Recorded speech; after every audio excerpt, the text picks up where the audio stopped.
wabarakatuh.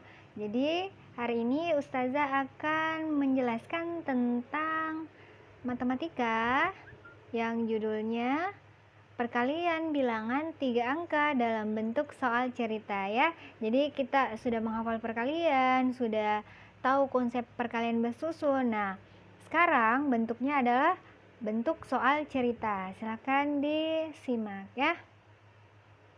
Nah, soal cerita ini ada pada halaman buku kalian, halaman 118, tematik 3A, dan worksheet perkalian bersusun ya, untuk tanggal 1 September.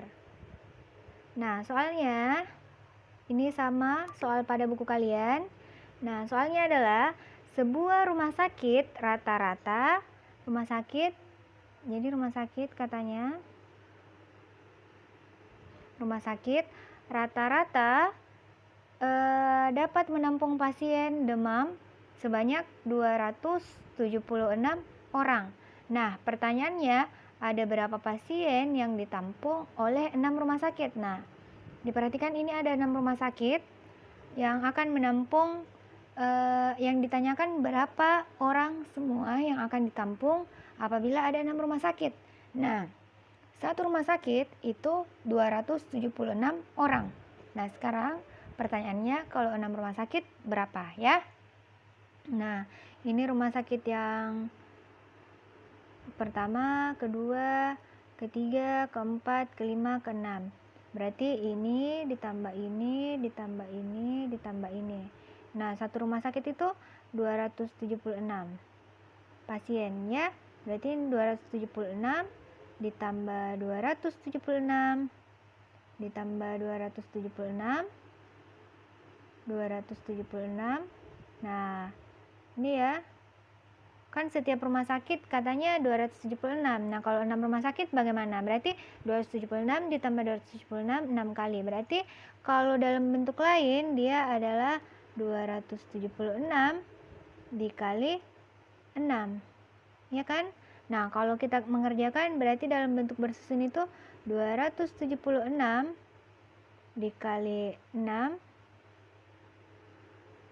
dikali 6 seperti ini ya, dalam bentuk bersusun. Nah, silahkan kalian kali pada buku kalian, ditulis seperti ini ya nak ya, ditulis dalam bentuk matematikanya ya. Ini untuk nomor 1. Sekarang untuk nomor 2, itu soalnya seekor nyamuk, katanya seekor nyamuk sekali bertelur menghasilkan 912 butir telur. Pertanyaannya, berapa butir telur yang dihasilkan jika ada 2 nyamuknya? Nah, ini ya, jika ada 2 nyamuk, berapa butir? Nah, satu nyamuk itu 912 butir. Ini 912 butir, berarti ini sisa ditambah.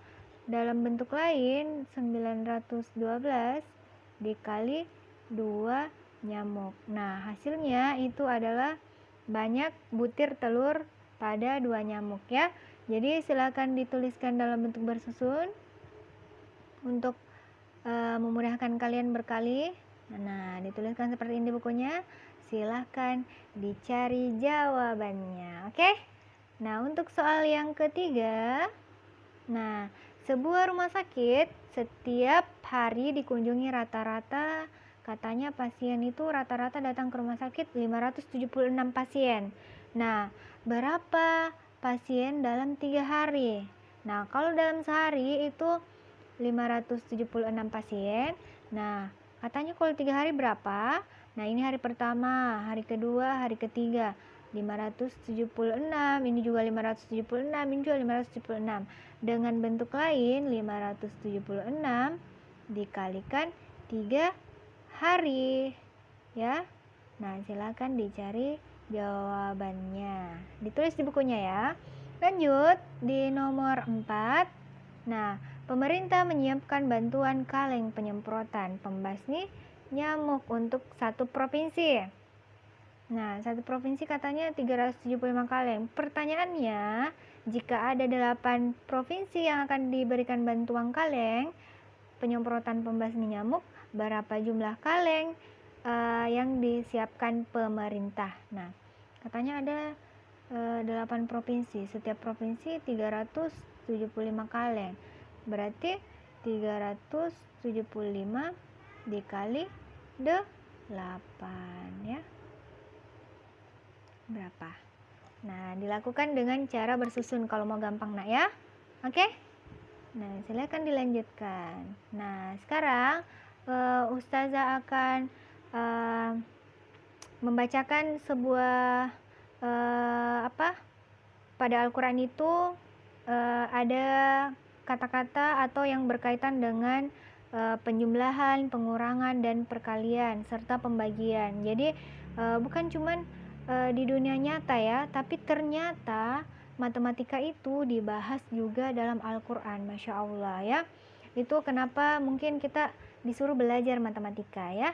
Jadi silahkan disimak. Berkaitan dengan operasi bilangan, Al-Quran tidak hanya berbicara tentang operasi penjumlahan dan pengurangan, tetapi juga operasi perkalian dan pembagian. Penyebutan bilangan pecahan dalam Al-Quran secara tidak langsung telah berbicara tentang operasi pembagian. Operasi perkalian dapat ditemukan pada Quran surah 6 Al-An'am ayat 160. Artinya ya, barang siapa membawa amal yang baik, maka baginya pahala 10 kali lipat amalnya. Jadi 10 kali lipat itu berapa? 10 dikali 10 dikali 10 dikali 10, 10 kali ya. 10 kali lipat amalnya. Dan barang siapa yang membawa perbuatan jahat, maka dia tidak diberi pembalasan melainkan seimbang dengan kejahatannya. Sedang mereka sedikit pun tidak dianiaya atau dirugikan. Jadi ini ada kata-kata 10 kali lipat. Ini ada kaitannya dengan perkalian ya. Perkalian dan penjumlahan berulang. Masya Allah. Jadi memang di dalam Al-Quran sudah dijelaskan dalam bentuk matematika seperti itu ya. Oke. Nah, itu untuk penyampaian hari ini nak. Untuk worksheetnya silahkan dikerjakan. Itu perkalian bersusun. Dan materinya sama seperti kemarin, silakan dikerjakan ya, yang mandiri ya. Oke, silahkan diterapkan hafalan perkaliannya. Semangat ananda soleh-soleha. Ustazah akhiri, wassalamualaikum warahmatullahi wabarakatuh.